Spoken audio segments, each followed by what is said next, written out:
Welcome again, grade 6. Today we're gonna complete the story of our Mary. It's Little Miss Mary. First, we're gonna start with the new words. The first word here, as you can see, it's housekeeper. Housekeeper. And who is a housekeeper? The housekeeper is a woman who looks after a rich person's house. Okay, number two, we have here deeply. Deeply means very much, very much. Number three, stare. Stare means to look at something or someone for a long time. And number four, here we have the word moor. Moor, it's an area of wild land with very low plants. It has no homes, no trees. Okay, so now let's start seeing what happened to Mary. Okay, let's revise what happened last time. Mary's father and mother died in their house. There is no one left in the house, and Mary is alone now. She went to live with an English family, and now she gonna live with her uncle at London.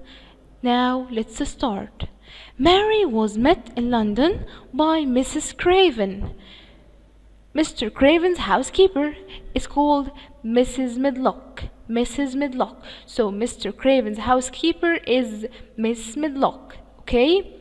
Miss Medlock was a large woman with a very red face and bright black eyes. Miss Medlock was a large woman with a very red face and bright black eyes.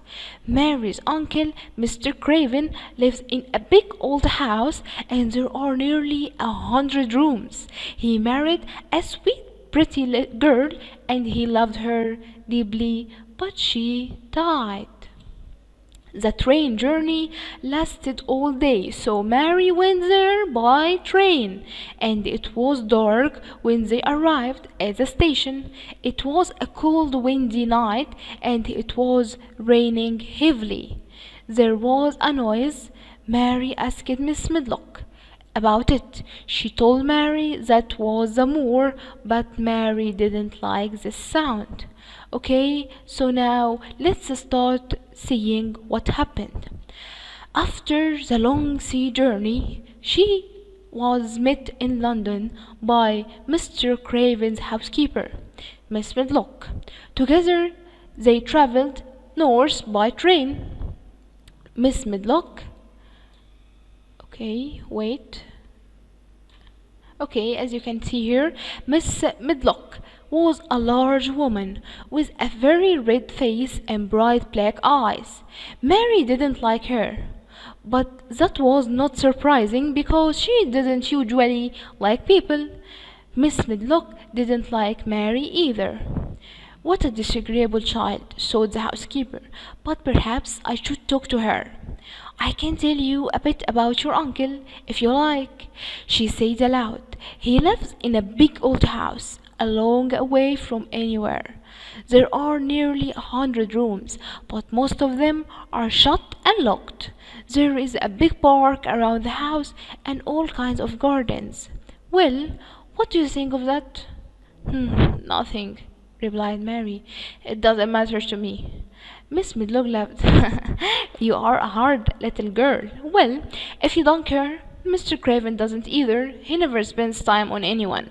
He's got a crooked back, you see, and although he's always been rich, but he was never really happy until he married. Married? Repeated Mary in surprise. Yes, he married a sweet, pretty girl, and he loved her deeply. So when she died— Oh, did she die? Asked Mary, interested. Yes, she did. And now he doesn't care about anybody. If he is at home, he stays in his room and sees nobody. He won't want to see you. So you must stay away, out of his way, and do what you're told. Mary stared out of the train window at the gray sky and the rain. She was not looking forward to life at her uncle's house. The train journey lasted all day, so Mary went there by train.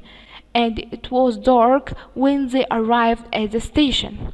Then there was a long drive to get to the house. It was a cold, windy night, and it was raining heavily. After a while, Mary began to hear a strange wild noise. She looked out of the window, but could see nothing except the darkness. "What is that noise?" she asked Miss Medlock. "It's not the sea, is it?" "No, that's the moor. It's the sound the wind makes blowing across the moor." And what is the moor?"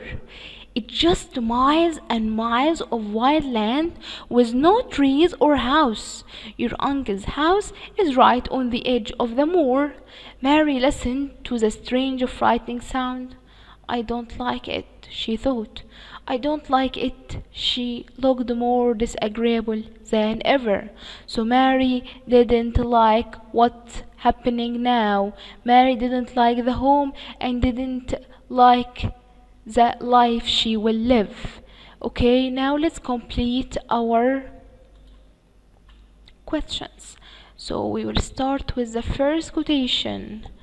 And the first quotation is saying, "It's just miles and miles of wild land with no trees or house." Who said this?